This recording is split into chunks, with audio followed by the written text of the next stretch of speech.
अडानी जी के मित्र जो इस देश के प्रधानमंत्री भी हैं, नरेंद्र मोदी जी को एकाएक इस देश का गरीब याद आ गया है। 9.5 पौने 10 साल में गरीब नहीं याद आए थे। गरीब जब अपनी इज्जत की लड़ाई लड़ रहे थे, गरीब जो आटे और दही पर जीएसटी दे रहे हैं, गरीब जो बेरोजगारी और महंगाई से जूझ रहे हैं, गरीब जो 1200 रुपए पर सिलेंडर खरीद रहे थे, तब मोदी जी को याद नहीं आए थे। अब मोदी जी को देश के गरीब याद आ रहे हैं। पता है क्यों याद आ रहे हैं? क्योंकि मोदी जी की वादा खिलाफी ये देश देख रहा है।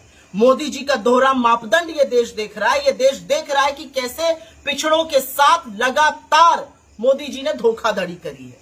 अब जब बिहार के सर्वे में कुछ आंकड़े आए हैं, 63% पिछड़े और अति पिछड़ों की आबादी मिलाकर है। उसमें आप दलितों को ऐड कर दीजिए, जो 84% से ज्यादा है। इनका प्रतिनिधित्व क्या है और क्यों इनका प्रतिनिधित्व नहीं मिल रहा है? क्यों मोदी जी जातिगत जनगणना कराने से डरते हैं? क्यों मोदी जी ने महिला आरक्षण में ओबीसी को जगह नहीं दी? क्यों मोदी जी 2011 की जातिगत जनगणना के आंकड़ों को साझा नहीं कर रहे हैं इस देश के साथ? ये इनकी वादा खिलाफी है और ये इनकी हिपोक्रेसी है, ये दोहरा मापदंड है। लेकिन असलियत ये है कि मोदी जी ने इस देश को एक वादा किया था, लेकिन इनकी नाक के नीचे इस देश में आर्थिक असमानता बढ़ी है, इस देश में बेरोजगारी बढ़ी है, इस देश में महंगाई बढ़ी है और इस सबका सबसे बड़ा कुप्रभाव देश के गरीबों पर पड़ता है। बट इधर उधर की बात करके मोदी जी आप जातिगत जनगणना से नहीं बचिएगा, आप पिछड़ों के प्रतिनिधित्व से नहीं बचिएगा। जब राहुल जी कहते हैं कि 90 प्रमुख सचिवों में से मात्र 3 पिछड़े वर्ग से आते हैं, तो आपका इसके पास क्या जवाब है? आपके 10 मुख्यमंत्री हैं, एक मुख्यमंत्री पिछड़े वर्ग से आता है और अब उनकी भी रुखसती होने वाली है।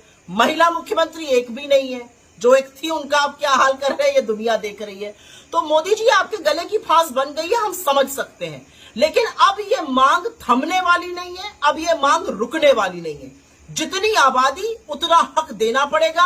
अब ये जो आप जलेबी बनाते रहे जातिगत जनगणना पर, जो आप जलेबी बनाते रहे प्रतिनिधित्व पर, अब उस पर भी आपको साफ तौर से आपका क्या मत है वो देश के साथ साझा करना पड़ेगा, क्योंकि अब पूरी तरह से हम प्रतिबद्ध हैं। अगर आपसे नहीं हो रहा तो 2024 में आके हम जरूर जातिगत जनगणना कराएंगे, लेकिन उसके पहले आपके पास मौका है वो जनगणना कराने का, 2011 की जनगणना के आंकड़े साझा करने का। क्योंकि जो काम आप कर रहे हैं ना, रेड कराकर विषयांतर करने का, वो शिगूफा है और दुनिया समझती है। आप कुछ पत्रकारों पर रेड करा दीजिएगा, वो फिर से आपसे कल से 40 सवाल पूछेंगे जिनका आपके पास एक भी जवाब नहीं होगा।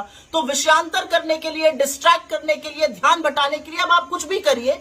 ये देश अब आपके पैतरे समझ चुका है और ये देश जानना चाहता है कि इस देश का चुना हुआ प्रधानमंत्री लगातार बिना पलक झपकाए झूठ क्यों बोलता है और जातिगत जनगणना पर आपका क्या मत है। सुप्रीम कोर्ट पे आप कुछ कहते हैं और उसके बाहर कुछ कहते हैं।